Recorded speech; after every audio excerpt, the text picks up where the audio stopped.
There's an old piece of advice about road safety. Stop, look, listen. I want to suggest that poetry may help us to de-stress by doing just that. There is a lot to be said for slipping an anthology of poetry in your pocket at the hard times in your life, and periodically stopping to read some of these poems. Words can uplift us. Practitioners of cognitive behavioural therapy often suggest that we use the technique of mindfulness, but mindfulness is quite a difficult technique to learn. Perhaps the mindful reading of a poem that gives us a focal point for redirecting our thoughts, for some of us, can be a more practical solution. Imagine you're getting into work in the morning and you have your plan and you know what you're working on. You get to your computer, you open it up, there is an email, from your boss, capital letters, urgent, attend to this right now. And your response is, oh my God, how am I possibly going to get this done? I don't even know how to do this thing. So the body and the mind are in that overdrive state. This is the so-called fight or flight response. We're left with a racing heart, sweaty palms, and shaking limbs. Symptoms that are useful only when, for example, you're being chased by a lion. This is something that, developed many thousands of years ago when our ancestors lived in caves, right? And, whenever their brains perceived, any kind of unusual or perhaps disturbing signal, the two main responses were run away or, face the danger and fight.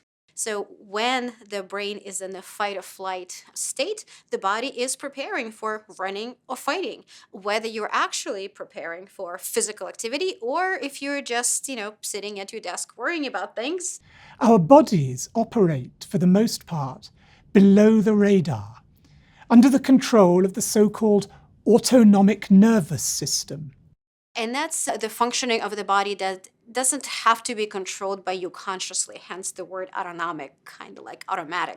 And then below that, there is more of a branching out. So the autonomic nervous system consists of the sympathetic and the parasympathetic nervous system. The sympathetic is responsible for activation. It's often called the stress system. It's oftentimes, excitement and curiosity and all sorts of things like that. The sympathetic nerves, activated by a chemical called adrenaline, fire up when we are under pressure and stress. The heart starts speeding up, the contractions are a little bit more forceful in order to deliver more blood and oxygen to the body. Our breathing rate picks up in order to get more oxygen, preparing for greater activity. Our muscles are on the ready, for action. All these changes are cascading through the body. And then the parasympathetic is, what we tend to think of as the relaxation part of the nervous system. It is actually very much responsible for our ability to self-regulate. You can certainly think of it as a brake. As the sympathetic reaches where it needs to be, the parasympathetic puts the brake on and allows the overall activation to stay where it is. Sometimes our sympathetic nerve fibres go into overdrive. We end up on feeling of high alert, or in some cases, just at the thought of leaving the house in the morning. Doctors sometimes prescribe drugs called beta blockers that stop the adrenaline from producing these symptoms.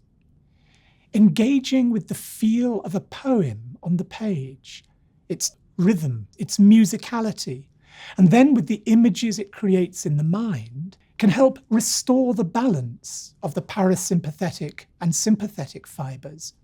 The fight or flight adrenaline rush of the sympathetic nervous system starts to melt away, and the less stressed and anxious we feel. One way to produce some self-regulation is by, just giving yourself, 5 or 10 minutes. It doesn't have to be very long, right? In a situation like this, when we feel so much urgency, it might be really difficult to say, well, you know what? I actually need a few minutes here. So a few breaths, perhaps followed by, getting your favorite book of poems and, getting to your favorite poem. Stopping by Woods on a Snowy Evening by Robert Frost. Whose woods these are, I think I know. His house is in the village, though. He will not see me stopping here to watch his woods fill up with snow. Reciting the poem out loud can be helpful because the rhythmicity of the poem actually regulates your breathing. My little horse must think it queer to stop without a farmhouse near, between the woods and frozen lake, the darkest evening of the year. With a little time and effort, a poem can exist in its entirety in the brain of the reader, to be recalled at whatever moment of stress it is most needed. A beta blocker for the soul. He gives his harness bells a shake to ask if there is some mistake. The only other sounds the sweep of easy wind and downy flake. The woods are lovely, dark and deep, but I have promises to keep and miles to go before I sleep, and miles to go before I sleep. We all go on a journey through life. We all have miles to go before we sleep, whether it's at the end of the day or end of our lives in the final sleep.